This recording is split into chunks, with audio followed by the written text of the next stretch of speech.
completou no dia 2. Abençoado aí. Certo? Está cooperando aí também. Pessoal, acerca de liderança cristã, a gente falou da introdução, a gente falou de algumas características importantes, né, que se espera do líder. Falou de grandes personagens da história, tá certo, que exerceram liderança. Ele cita aqui Confúcio, Gandhi, né, Mahatma Gandhi, Siddhartha Gautama, que é o famoso Buda, né? Aí dos personagens bíblicos, ele fala de Moisés, de Davi, de Paulo, de Lutero. Então, de homens que marcaram época. Não necessariamente nós concordamos com tudo que eles tenham dito, com tudo que eles tenham feito, mas nós temos que admitir que eles exerceram de fato uma liderança e marcaram o seu tempo. Maomé, por exemplo, fundador de uma religião islâmica. Não concordo com o islamismo, mas eu tenho que reconhecer que ele foi um líder, que ele liderou de fato um grande grupo e que o seu nome se perpetuou na história, como Alexandre Magno, ok? Platão, né, na filosofia. Então, grandes homens. E aí, o questionamento que ele traz no primeiro momento, aqui na introdução, é o que aconteceu com a humanidade no sentido de não haver na atualidade o surgimento de grandes lideranças. E a gente discutiu um pouco aqui, e a gente falou um pouco sobre a massificação hoje da sociedade, como de fato ela tem sido tratada como... As pessoas têm sido tratadas quase como objetos, né? Aí eu trouxe aqui um pouco acerca de George Orwell, tá certo? Que é um pseudônimo, na verdade, o 1984, o livro dele, que fala, é um romance, mas é um romance com algo a mais. Ele é muito engajado politicamente e ele discute, assim, ele tem uma visão futurista na qual ele lança uma perspectiva sobre um totalitarismo que se ergue sobre a sociedade, esse partido único, esse grande irmão que coloca como que uma presença onipotente e uma ideologia dominante que não permite que qualquer pessoa se manifeste contra, e aqueles que tentam assim o fazer são duramente perseguidos, são silenciados. E aí coloquei alguma coisa dele, né, acerca do produto, a manipulação das informações por parte desse partido único, que passava para os seus partidários um conteúdo que sempre fazia com que eles ficassem totalmente submetidos à ideologia do partido, nunca permitindo eles pensar por si mesmos. E para as massas que estavam fora do partido e sobre os quais se exercia uma dominância violenta, uma dominância de fato total, eles produziam um conteúdo muito baixo, conteúdo de entretenimento, de pornografia, de esportes apenas, esse tipo de informações que nunca despertam a intelectualidade, nem a erudição, nem a independência intelectual. Então, simplesmente mantendo eles distraídos, mantendo eles entretidos. Eles iam trabalhando nas suas vidas, fazendo a máquina funcionar e se entretinham com esse tipo de conteúdo baixo, conteúdo que nunca despertava neles esse senso crítico. Então, quando ele lança essa perspectiva aí, ele estava fazendo uma grande denúncia, e na verdade essa denúncia é muito acertada, porque nós vemos na atualidade muito disso acontecendo na realidade. Nós vemos uma grande massa populacional que não tem senso crítico, que engole qualquer coisa, tá certo? Que não analisa as coisas que lhe estão sendo fornecidas, oferecidas, que simplesmente vão pelo grupo, tá certo? Que seguem de uma forma cega, fanática, muitas das vezes, abraçando certas ideologias como se fosse uma bandeira de um time de futebol. E não analisam, né? Não colocam, não pesam na balança os prós e os contras. Então, você tem hoje uma massa populacional que não consegue ter um pensamento independente, não consegue, de fato, analisar de uma forma crítica, né, aquilo que lhe é fornecido. E aí, passando dessa discussão, a gente começa a despertar aí a necessidade para que o cristão, para que as pessoas que estão ligadas à igreja em Cristo, elas se conscientizem do seu papel. Então, primeiramente, ele não se comporte dentro da igreja também como uma massa de manobra. E isso ele só pode fazer quando ele, em vez de engolir ordens, ele também começa a entender o porquê daquilo que ele está fazendo. Então ele começa a servir a Deus com razão, com consciência. por exemplo, quando ele começa a se interessar em conhecer a Sagrada Escritura, de modo a saber quando as suas lideranças, as lideranças às quais ele está seguindo e obedecendo, quando eles estão de acordo com a Sagrada Escritura e se em algum momento eles saem da diretriz da Sagrada Escritura. E muitas das vezes questionar até esses seus líderes, se eles de fato estão de acordo com a Bíblia, e se estão de acordo com a verdade bíblica. E eles só podem fazer isso se eles têm o conhecimento. Se eles também têm o conhecimento que aquele seu líder tem, se ele também tem. Para ele analisar naquelas pregações, ele analisar naquelas atitudes, ele analisar naquelas tomadas de decisões, naquelas estratégias, se aquilo tem base bíblica ou não. Aí ele está exercendo seu papel, mesmo sendo liderado, ele não é um liderado cego, ele não é um autômato, um robô que somente cumpre ordens, comandos, mas ele é uma pessoa pensante. Então, mesmo que ele atenda ordens, ele sabe por que ele está atendendo aquelas ordens. Ele sabe qual é a motivação daquelas ordens. Então, ele é um liderado, mas ele não é um cego. Então, é liderado, mas é um liderado consciente. Está consciente do que ele está fazendo, se está certo, se não está certo, se é devido ou não. Então, aí você tem um cristão que assume o seu papel. O seu papel, por exemplo, de ser uma referência. E sendo ele uma referência, ele é um líder. Talvez ele não seja um líder no sentido de não ter um cargo eclesiástico. Ele não exerce um cargo eclesiástico. Ele não é um líder de centenas de pessoas numa organização religiosa ou numa organização estudantil, mas ele é um líder no sentido, primeiro, de ele tomar suas decisões de forma consciente, está liderando sua própria vida. Ele está liderando, né, a sua própria consagração, o seu próprio ministério. E outra, quando ele assim o faz, ele se torna referência. Então ele é referência na sua casa, ele é referência no seu trabalho, ele é referência para os seus amigos que precisam ter encontro com Cristo. Nem que ele seja referência para uma pessoa só, que olhou para ele e viu nele um bom exemplo. Pronto, ele é o líder de uma pessoa só, mas ele exerce influência sobre ela, ele exerce liderança sobre ela. Então ele precisa ter essa consciência, precisa se conscientizar da importância da sua ação, da importância da sua pessoa, para que ele valorize tudo aquilo que ele está fazendo. E ele faça de uma forma consciente, sabendo o porquê. Alguém chega e dá uma ordem, e aí você vai e você obedece. Se você não conhece a base de onde a pessoa está tirando aquelas ordens, ele vai obedecer cegamente, vai lançar sua total confiança sobre indivíduos, sobre outras pessoas. Agora, se ele tem informação, quando a ordem vem, ele pode obedecer ou não, baseado em cima do texto sagrado, que vai dar àquele líder o respaldo, né, a autoridade, o know-how, para ele dar aquela ordem ou não. Aí fala, não, essa ordem ele está contra o texto bíblico. Isso aí foi uma má interpretação que o senhor fez, com todo respeito, mas está errado. E aí onde ele tem autonomia.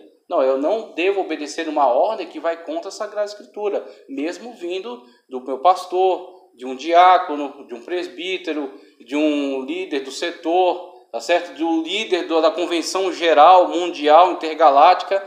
Não interessa, estar contra a Sagrada Escritura, acabou. A Sagrada Escritura é a base, tá certo?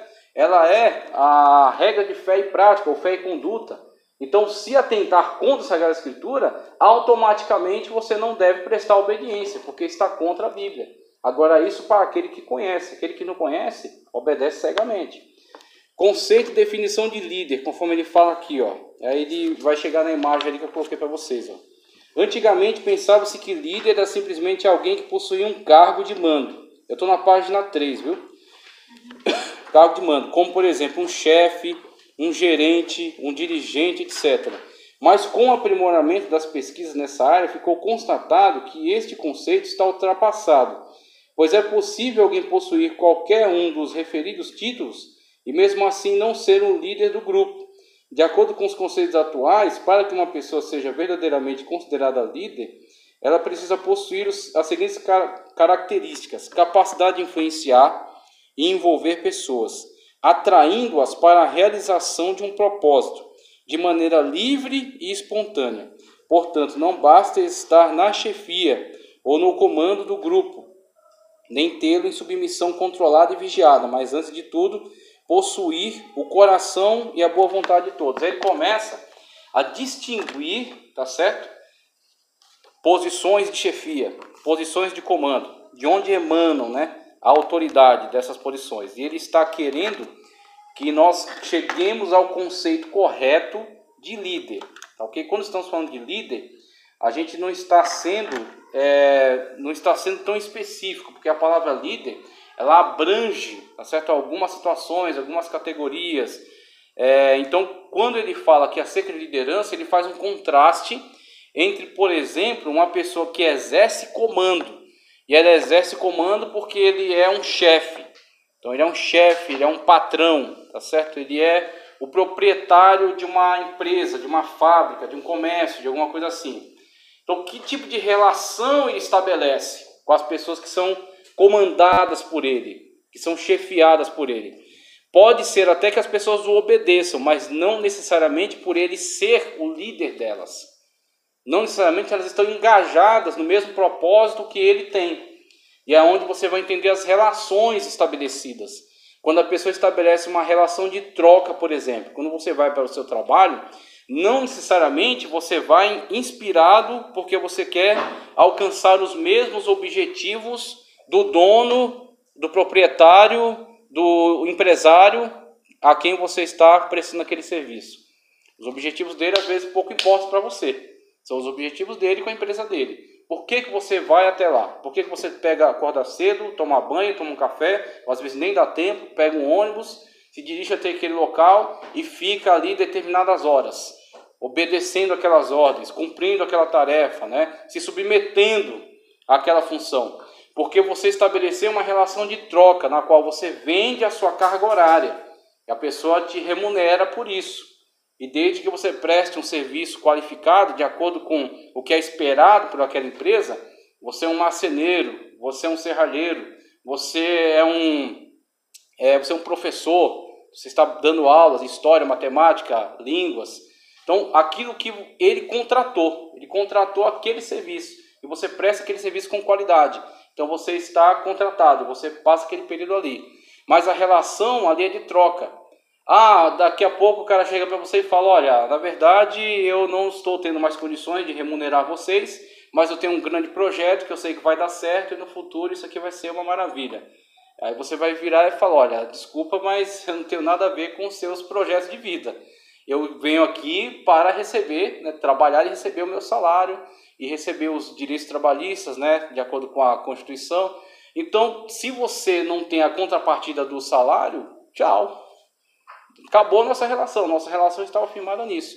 E é onde estabelece um contraste entre o que é um líder e o que é um chefe, o que é um líder e o que é, por exemplo, um general do exército, quando você tem ali pessoas que se alistam, tá certo? Estão alistadas, recebem o soldo, né? E ali estão fazendo todo aquele treinamento, aquele preparo, e aí estão subindo em patentes, começa ali, né, soldado raso, cabo, sargento, coronel e por aí vai. E estão aptas, por exemplo, para exercer, né, as suas funções na marinha, na aeronáutica, no exército, e aí tem lá os diversos destacamentos. Ali, aquele chefe militar que está ali, o exercício da sua autoridade, né, é por causa da rígida hierarquia que existe ali. Então existe uma hierarquia militar, brigadeiro, capitão, né, general e por aí vai, sargento e descendo. Então cada hierarquia daquele exerce comando sobre subalternos, que estão em hierarquia inferior a dele. Então você vai gradativamente subindo nos níveis hierárquicos e cada um exerce autoridade sobre os demais. Então quando você tem ali aquele tipo de hierarquia, o comando que é prestado por aquele líder, tá certo? E a obediência por parte dos liderados também não necessariamente está vinculada ao soldado ter o mesmo engajamento dos seus líderes. Ele, uma vez que ou ele foi convocado, tá certo? Está prestando como uma obrigação ao seu país. E aí você tem Portugal, por exemplo, é compulsório. Todos são militarizados. Israel também, todos são militarizados. Aqui você tem um grande contingente que está no exército, outros foram dispensados. Eu, por exemplo, fui me alistar. Todos têm que pelo menos se alistar. Então todos os homens vão e se alistam. Alguns são dispensados. Outros passam por um treinamento e ficam na reserva. E por aí vai. Mas quem está ali, quem está naquelas fileiras, ele não necessariamente tem os mesmos propósitos dos generais. Ele não necessariamente tem o mesmo propósito dos capitães, do brigadeiro, tá ok? mas ele tem que bater continência, e tem que obedecer às ordens dadas, e tem que cumprir todo o cronograma de treinamentos, e tem que estar apto ali para, se convocado, atender ao chamado, prontamente. E aí você tem uma questão de uma hierarquia rígida que coloca exatamente essa autoridade para aqueles que lideram. Mas quando você traz a questão aqui para o líder, e ele está destacando a questão do líder na obra de Deus, o líder na igreja, um líder no reino de Deus, você não vai ter necessariamente essa hierarquia tão rígida, mesmo que há uma hierarquia eclesiástica aqui, mas com um olhar básico você compreende que essa hierarquia ela não é exercida de uma forma tão rígida como no militarismo. E aí você tem algumas seitas que até pegam um pouco desse autoritarismo, do militarismo, e implantam no seu regimento, implantam na sua igreja, na sua congregação. E aí eles vão trabalhar essa questão do comando e essa questão da submissão, da obediência, por algumas ferramentas. E aí, por exemplo, vão tentar manipular as pessoas pelo medo. Ah, porque eu sou o líder, e se você não obedecer prontamente às minhas ordens, alguma maldição vai cair sobre a sua vida. Ou então você não vai receber a bênção. Ou então você não vai participar da visão, não vai estar engajado nessa visão. E por isso vai ser posto de lado. E aí você tem alguns grupos que até colocam a questão da salvação da pessoa ligada à obediência cega a uma organização. Quando você vê, por exemplo, os testemunhos de Jeová, que domingo a domingo estão batendo de em porta, não porque eles estejam engajados numa missão evangelística, mas porque eles estão tentando comprar a sua própria salvação. Então a questão é, se ele não apresentar o relatório que a liderança cobra em relação àquelas visitas que têm que ser feitas, a salvação dele está em jogo. Então a questão é, se eu não prestar contas em relação a esse relatório de visitas, eu vou comprometer a minha salvação e talvez a minha ligação à organização. Ah, você não está cumprindo isso aqui, você está em desobediência. Você está em desobediência, você vai ser desligado. Se você for desligado, você está condenado. Porque as seitas, elas implantam uma ideia exclusivista. Só há salvação dentro dessa organização. Se a organização é a única que detém a salvação, veja, a mesma coisa que a Igreja Católica fez lá atrás. A Igreja Católica chegou a ter tal poder sobre a mente das pessoas que até reis se curvavam. Uma excomunhão da Igreja Católica representava que você era um não ser, você era um nada, que qualquer pessoa podia pegar você e matá-lo, e você estava condenado ao inferno, porque a salvação pertence à Igreja Católica, na visão deles. Então, esse tipo de liderança, esse tipo de autoritarismo trazido para dentro da igreja requer também que você mantenha as mentes cativas. As mentes se tornam cativas para que você possa amedrontá-las e coagi-las e exercer então essa liderança autoritária. Agora, essa é uma liderança que ela tem respaldo bíblico? Ela tem fundamentação bíblica? Certamente não. E aí você vai ver quando Cristo ele nos dá qual o referencial, qual o padrão de liderança, qual o padrão correto de relacionamento. Então aqui não é um relacionamento de troca, tá? Quando você vem para a igreja, você não está esperando estabelecer uma troca. Eu vou lá servir a Deus, ficar na portaria, ou pegar as ofertas, ou entregar o cálice da ceia, ou contar as ofertas que foram dadas, ou manobrar os carros, porque talvez acumulando muito serviço um dia eu seja salvo. Não, você já foi salvo. A salvação é pela graça em Cristo Jesus, não por obras.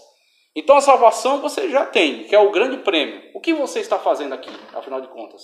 E aí onde entra a mentalidade que ele está construindo em relação à correta liderança.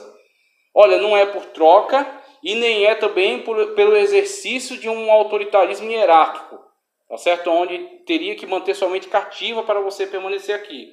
Não é o caminho, a Bíblia nos dá respaldo. Então é pelo quê, pelo amor de Deus?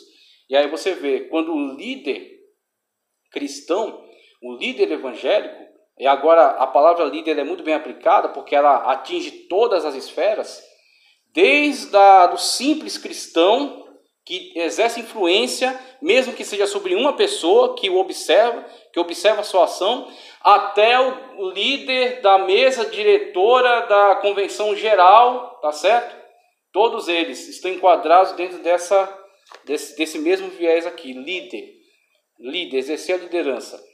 A sua liderança, ela só será efetiva só se exercerá de uma forma perfeita se você conseguir atrair os liderados para os seus mesmos propósitos e objetivos. Se as pessoas olharem para você e te seguirem porque elas acreditam que você está caminhando para o mesmo lado que elas querem ir. Então, olha, por que eu obedeço às ordens que vêm deste pastor? E aí, se você analisar, muitas vezes você vê, eu tenho mais formação que ele, vamos colocar uma hipótese aqui, viu? Tenho mais formação que ele, tenho mais dinheiro que ele, eu tenho mais vivência que ele, sou mais velho que ele às vezes, passei por mais experiências na vida, vivenciei coisas diversas, só que eu obedeço às ordens que vêm da parte dele. Por quê? Porque eu vejo nele alguém que está de fato cumprindo com os propósitos da Sagrada Escritura, aos quais eu quero cumprir, os quais eu quero alcançar. E aí eu vejo nele, ele está caminhando para o lado certo, ele está caminhando para chegar ao objetivo final, que é a Nova Jerusalém, que é Canaã Celestial. E ele está mostrando isso biblicamente. Quando ele abre a palavra de Deus, prega, ensina, tá certo? Aconselha em cima da palavra de Deus, e eu vejo que está fundamentado na Escritura, eu olho para a vida dele e vejo que ele de fato está pautando a vida dele pela verdade do Evangelho. Aí eu olho para ele e digo, não, ele está caminhando na direção na qual eu quero ir. Ele está caminhando para onde eu quero chegar. E aí você tem, juntamente com ele, um engajamento de propósito, um engajamento de objetivos. Nesse engajamento de objetivos, que é o que acontece aqui, você não tem a situação na qual as pessoas estão cativas a você. Elas não são seus escravos e nem são seus funcionários. Só que elas obedecem a você não por sua causa, não por causa daquilo que você é para elas, tá certo? Mas por causa daquilo que você é em Cristo.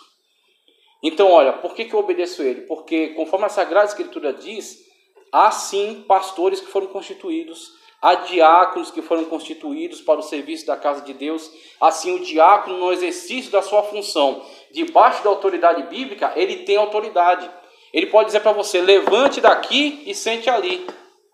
Por quê? Porque ele é um diácono. Porque a Sagrada Escritura disse que essa consagração é legítima. E o Espírito Santo de Deus lhes conferiu essa autoridade. Então os diáconos, eles coordenam a liturgia, eles coordenam a organização. Eles organizavam as mesas. Assim sendo, eu obedeço aquele diácono, não porque ele é uma pessoa extraordinária e porque eu estou trocando minha salvação por obediência, mas sim porque ele está exercendo algo legítimo conforme a palavra de Deus. Então, se eu obedeço a palavra de Deus, eu obedeço essas ordens dadas por aquele diácono debaixo da Sagrada Escritura, debaixo do parâmetro da Sagrada Escritura. Por que eu respeito aquele presbítero? Porque ele exerce o presbitério conforme a Sagrada Escritura. Paulo constituiu presbítero nas igrejas para estar ensinando. Paulo ele orientou Timóteo e Tito, que eram seus liderados, que eram seus bispos, que eram seus supervisores de igrejas, tá certo? Para que constituísse esse presbitério e para que tivesse respeito por esse presbitério e para que os presbíteros se beneficiassem, por exemplo, da obra de Deus, né? E para que eles exercessem a autoridade de ensino, por exemplo. Então você tem, por exemplo, quando você começa a entender isso aí, você entende que as pessoas têm alçadas de atuação. Um diácono não pode entrar na alçada de um presbítero. O presbítero tem a sua alçada de atuação também. Os pastores, e assim sendo. E aí quando você vê esse tipo de situação, você entende corretamente o que cada um deve fazer de acordo com a palavra de Deus, aonde ele deve entrar, aonde ele não deve entrar, aonde eu tenho que valorizar muitas das vezes, mesmo em detrimento de algum compromisso na igreja, eu tenho que valorizar minha família. Aí Paulo diz, né, aquele que não atende os domésticos da fé, aquele que não atende os seus, e principalmente o doméstico da fé, negou a fé e é um infiel. Ou seja, você tem que atender a igreja, mas sem esquecer da sua família. E aí quando você tem esse entendimento, você sabe, eu exerço uma liderança também.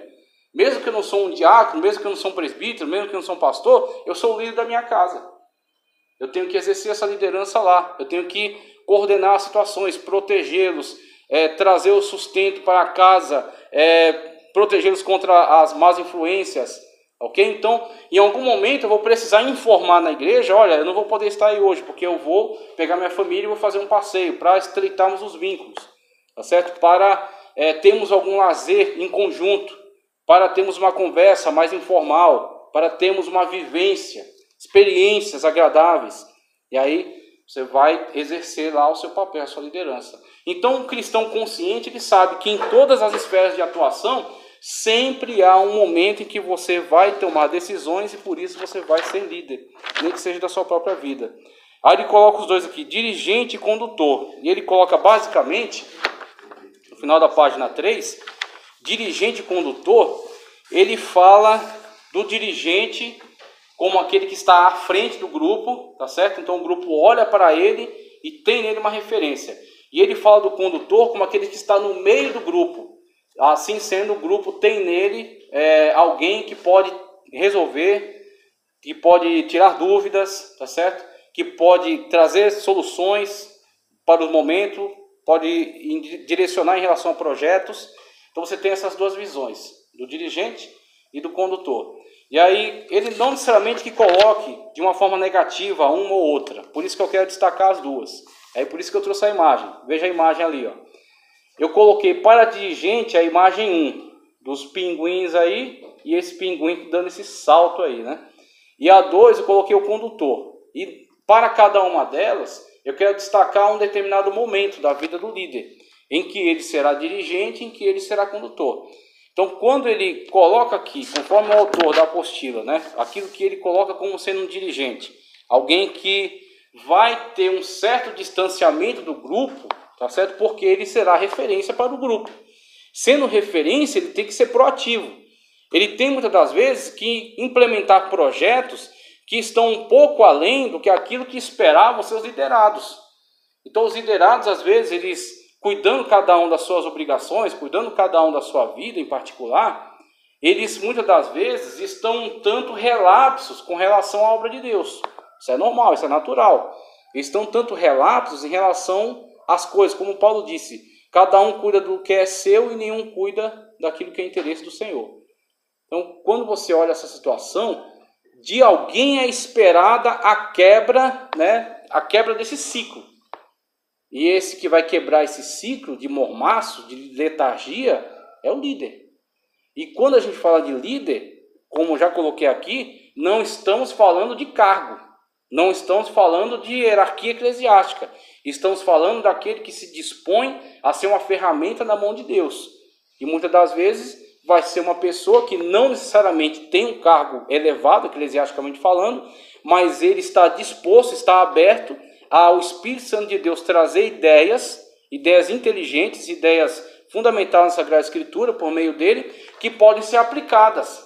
E aí, claro, por exemplo, se ele não é um diácono, ele não é um presbítero, ele não é um pastor, ele sabe que existe uma hierarquia na igreja. Ele teve uma ideia brilhante, mas em vez de ele passar por cima das hierarquias e tentar implementar aquilo que não é da sua alçada, o que ele faz? Ele chega até aqueles a quem cabe, a quem compete. E aí vai conversar, vai convencer, vai incentivar, vai promover para que aquilo seja implementado. Olha, pastor, isso aqui é uma boa ideia. O que o senhor acha? Vamos orar? Vamos pensar a respeito? E aí, se o pastor é uma pessoa madura, ele vai olhar para aquilo, vai ver se aquilo de fato é eficiente, se é eficaz, se vai trazer edificação para a igreja, e por que não adotar? Por que não implementar? Por que não colocar? Não veio dele, mas e daí? Veio de uma pessoa que está ali em comunhão, está em obediência ao Espírito Santo de Deus e que pode ter, de fato, sido iluminado pelo Espírito Santo de Deus para uma ideia brilhante. É onde você vê. Por que esse pinguim está dando um salto? Porque eles estavam acumulados naquele lugar e aonde eles estavam, eles não tinham acesso à comida, não tinham acesso à água, estavam expostos a predadores. Então o grupo está ali, todos estão com medo, inclusive o que está pulando. Essa é a questão. Só que chega um determinado momento que a balança que existe dentro de você, que é metafórica, né, mas ela existe, começa a pesar. Risco. Aí o risco ainda é pesado. Então você não vai, tem risco. Não vou arriscar minha vida, não vou arriscar minha integridade física. Só que a outra balança começa a pesar. Fome. Então, tem risco aqui, mas a fome está vindo. Sede, né? Impaciência, ansiedade, e aí começa a pesar. Daqui a pouco, quando você vê, o risco já não é mais tão pesado quanto a fome, a sede, né? A impaciência, a ansiedade, o desejo de crescimento, o desejo de progresso. E aí você vê, não, o risco existe, mas as outras coisas estão sendo muito mais insuportáveis do que o risco. E é onde você vai numa ação que para os outros parecia impossível, tanto que nenhum deles foi primeiro. Quem foi esse aqui, que deu o salto. Só que aí, ele dando esse salto, ele incentiva os outros. Alguns deles vão cair, sim, alguns vão cair, mas muitos vão passar. E os que vão passar vão se livrar dessa situação na qual eles estavam e vão chegar até onde eles querem chegar. Vão chegar até a